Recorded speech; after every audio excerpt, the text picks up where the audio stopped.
Hello, Women of the Channel Leadership Network. Welcome to another Woman of the Week.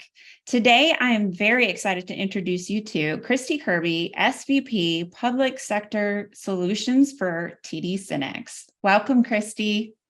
Thank you, Jackie. I'm so grateful to be here. So thank you.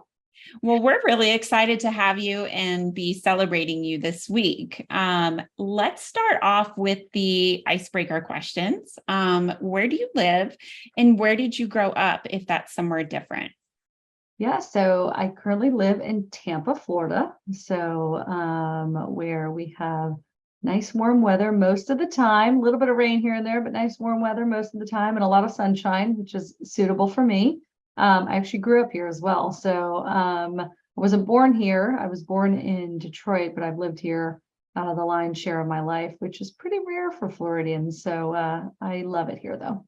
Awesome. Yeah, that would be a lot nicer than probably where you were born, weather-wise. All right. What is a little known fact about you, if you don't mind sharing? A little known fact. Okay. Oh, that's a good one. Okay. Well, I have a piece of my body made out of metal. So my left arm, which on camera probably doesn't look like my left arm, but my left arm from basically my wrist through to my elbow, had to be reconstructed kind of majorly when I was a kid, due to an injury I sustained playing soccer. And so it was pretty crazy. It was the first time I ever broke anything. And I guess go big or go home, because I broke it really well and I had to have all these plates and screws and all that in there to put all the bones together. So it was really interesting because back in the day, I used to set off the metal detectors at the airports. I wanted to ask, but I wasn't going to. Yes, no, we totally did. But good news is modern conveniences that no longer happen. So that's a good thing, because I'm in the airport a lot and that would get crazy. But yeah, so I have a body part made of metal. And in case you're wondering, yes, I still love the game of soccer. I no longer play. My children play. I no longer play, but I'm an avid fan, and have been my whole life. Amazing. Such a good little known fact that you shared there. I love it. All right. Well, let's switch gears and maybe talk about your career journey, if you don't mind sharing that. Sure. So let's see. My very first job, what did I do? My very first job, I think I had like a route for a little local paper, not like a daily one, but more like one of those monthly publications. And I would help out, me and some of the neighborhood kids, and we would go deliver. And that was great. It was kind of the first chance I got at earning a paycheck, which was great. I went into work at a grocery store locally, so was learned how to learn all the fruits and whatnot, and all the codes and everything, but was a cashier. And then I went to the customer service area where I had to manage money and all sorts of back office stuff, which was at the time didn't seem meaningful, but has actually helped me throughout my career. So from there, I went went to school, and I went and worked for a healthcare device company at that time, which was a very, very interesting thing, and not exactly like the IT channel, but kind of similar, because we had pain management and muscle stimulation devices that we would house in doctors' offices and physical therapy offices on consignment. And then we would work with them along with patients and insurance companies to give those things to patients, whether they're primarily post-op, but some of them were for pain management. So if somebody maybe had a knee replacement or something, we would use those devices after the fact, and there was all sorts of great stuff. But you had to negotiate and work with patients, you had to work with doctors and physical therapy offices, you had to work with insurance companies, which was probably the hardest piece of it. But it was a great organization, and I thought really that's kind of what I would do. And then, like a lot of organizations, there was an acquisition, and I was offered an opportunity. I was in sales and various sales roles, and, inside, outside, and management. I was offered an opportunity to stay with the company, but that required moving to Minnesota. And it's not that I am not fond of that state or anything, but as I mentioned, I'm a Florida warm weather girl. That wasn't really for me. I was in the middle of a graduate program at University of Florida, getting my professional MBA. And so what I did was I started networking, and somebody said, you should go work at the time Tech Data. And I'm like, what is that? This was 16 years ago. And I was like, and everyone's like, oh, it's a great, organization. Let me tell you about it. It's a great organization that's, the largest in the Tampa Bay area. And I'm like, okay, I guess I'll try it out. I had no idea what I was getting into. And that was 16 years ago. And so within that time period, I've had various roles within the organization, but I've primarily worked supporting our vendors and bringing, vendor programs and vendor, technology and solutions into market to our reseller partners. And it's really been a pleasure. And I've had a variety of folks that I've had the opportunity to work with over that period of time, and have learned so much. And, it's been a lot of kind of that, be a CEO of your own business, but be within the confines of a larger organization. And you get to work on strategy, you get to work on selling, you get to work on marketing, you get to work on execution, you get to work on all of the stuff. There's financials and inventory and all that sort of stuff in the background too. So you kind of feel like you get a piece of everything. But Tech Data, now TD Synnex, has been a fabulous organization to me personally, and has been a great place that I've been able to grow my career. And then a couple months ago, I was, asked if I would be interested in stepping into a role within our public sector solutions, driving around go-to-market, marketing, and, vendor strategy and business development and all that. And I jumped 2 feet in and said, yes, let's do it. And it's been great. It's been great so far. That's amazing. And congratulations. Thank you. Thank you. What, so with all your experience here, what do you love most about the channel and about being a leader? Yeah, I love the channel. Actually, I love the channel. And when I say sometimes to people, I work in the channel, they're like, what's that? And I was like, oh, that's right. You have to, the channel's kind of a code word, if you will. But I love the channel. I think first and foremost, the thing I love about what I do every day is I get to work with amazing people, whether that's within the organization, on my own team, externally, with our vendors, with our partners, with organizations like yours. I mean, there's so many great opportunities to work with wonderful people who are extremely smart, driven, motivated, who want to bring technology to the market, but I think want to do more than just bring technology to the market. And I think that's probably the part I love the most. And so if I look at kind of, why I love the channel, and obviously technology is fascinating, right? There's so much cool stuff that technology does. And, I know, oftentimes we stop and we think, what are we doing here and is impactful? And the reality is it is very impactful what we're doing. If you think about kind of the use cases around technology, and it's just great to be a part of an organization and an industry like that. And also I think it's fun because it's always evolving. And then in terms of, being a leader, I mean, I think leadership is something that you're called to do. I think it's kind of like parenthood. Leadership is kind of like professional parenthood to a certain degree. So I think there's a lot of parallels between those roles, if you will, professionally and personally. But I just love being a leader because I love seeing people just thrive and do their best and grow and just really be their best selves. And I think while that's, in my scope is limited to the professional piece of that journey, I've seen, the impact that it can have on somebody's entire being, right? Their entire being professionally and personally. And so it's just great. It's been an honor to be a leader. That seems like a great pivot to my next question, which is, what are your leadership philosophies? Oh, that's a good one. I would say, having been in leadership a long time, I've probably had good leadership philosophies, and I've probably had times that, I needed to maybe do better. But I think if you kind of put all of the things that you've learned, and there's tons of trainings and classes and seminars and all sorts of stuff that we can all do. But I think it really boils down to some fundamentals that, although they might seem basic on the surface, I think they do a very good job encompassing kind of what it's all about. So I think first and foremost, you got to take care of your team, and you have to make them feel safe. You just have to. I mean, people are the most productive and they're the happiest in an environment like that, right? And I think happiness breeds beautiful results, both for the organization, but also for the person, right? I learned this a long time ago. You cannot create desire. You can teach skills, and you can provide an environment which is suitable for people to thrive in. Desire comes from within the person, but that piece about providing an environment, along with the skills, I think can't be overlooked. So that's definitely one I think people have to feel safe, and they have to feel that you got their back and you're going to take care of them. So I think another thing from a leadership perspective is you've got to set both clear and measurable expectations.